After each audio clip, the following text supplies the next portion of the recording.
Hello everyone!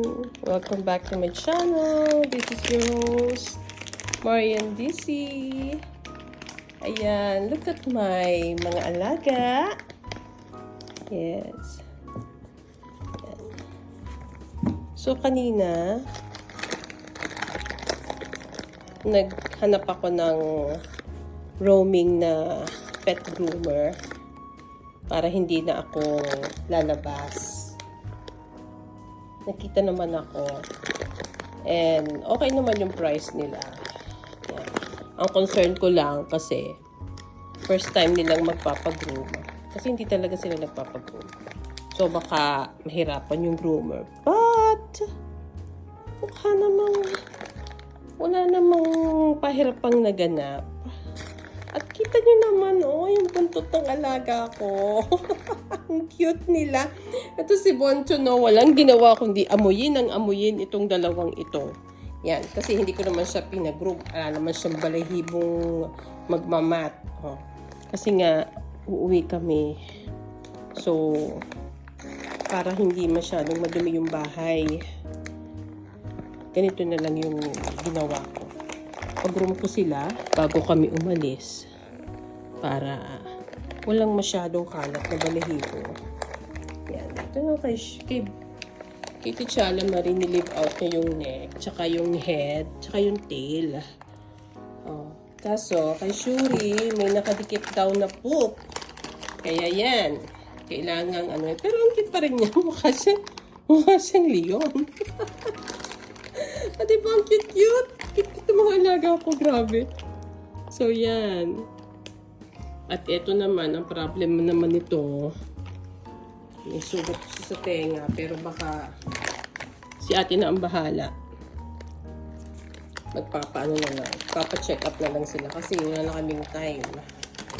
Kasi sila na ni Kenzie ang magpa-check up. So, yan, binibigyan ko lang sila ng treats for being a good cat. Ayan. Lala, be. Bus na, be. Ayan. Ayan, nakita niyo naman. Ang cute niya na, Ayan, kita niyo. Ganda-ganda. Ay, gusto pa niya. Gusto mo pa? Gusto mo pa? Ayan. Sige.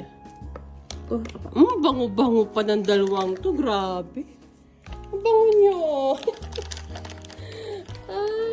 Ang cute-cute ng baby. Cute-cute. Pogi-pogi naman. Pero syempre, itong favorite ng papa. Ito, yan.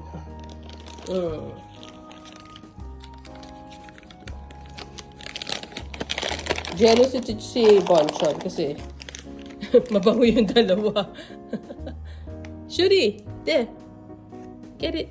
Yan, At least, mukha silang malinis.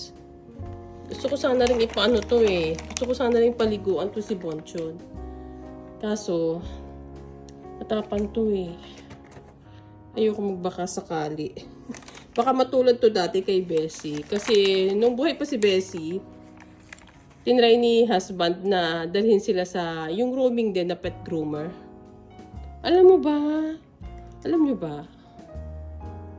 Binalik, after siguro a few minutes, Binalik si Bessie kasi talagang dumaban siya. Tapos napagkagat yung mga nakalmot yung mga yung groomer.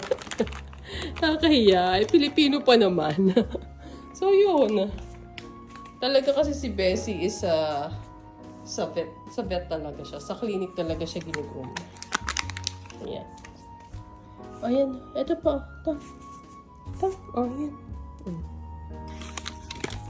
Ayan, tama na dahil mababait kayo. Ayan, malinis na. At least, kahit paano, kahit maiwan namin itong bahay, hindi ganun kadami yung balahibo na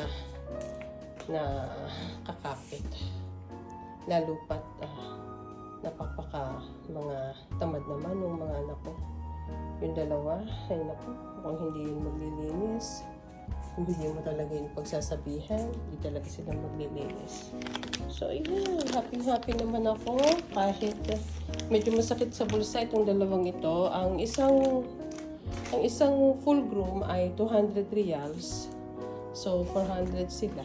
Tapos binigyan ko na lang ng 50 na tip kasi first time kasi ng mga to. Ano ba yan? Grabe yung makabahay yung kapitbahay namin. So, yun. May extra pa. Extra bahin pa yung... So, yun nga. Kaya happy na ako. Ayan, ang cute-cute ng buntot ni Shuriken. Oh, linis na niya, oh. Linis niya, tingnan, oh. Pwede na tayo mag-TikTok, mga be. Chala! Pwede na tayo mag-TikTok na. Ang gwapo-gwapo ng baby Chala. So, ano pa masasabi niyo, sir? Fresh na fresh ba, sir? Gwapo-gwapo? Ang gwapo-gwapo naman, oh. Ako, ang buntot. Oh, galit ka? Galit ka, sir? Huwag ganun. Oh? Hi, madam. Kumusta po? Kumusta po yung gupit niyo? Ha? Masaya naman po kayo? Ha? Kami na siya. Uulit ba, madam? Uulit natin to? Okay po? Okay, magpaalam na po tayo kasi nasa ilalim tayo ng lamesa. Ayan, kita nyo naman, ha? Paano? Hanggang sa muli. Salamat sa inyong panonood. Paalam!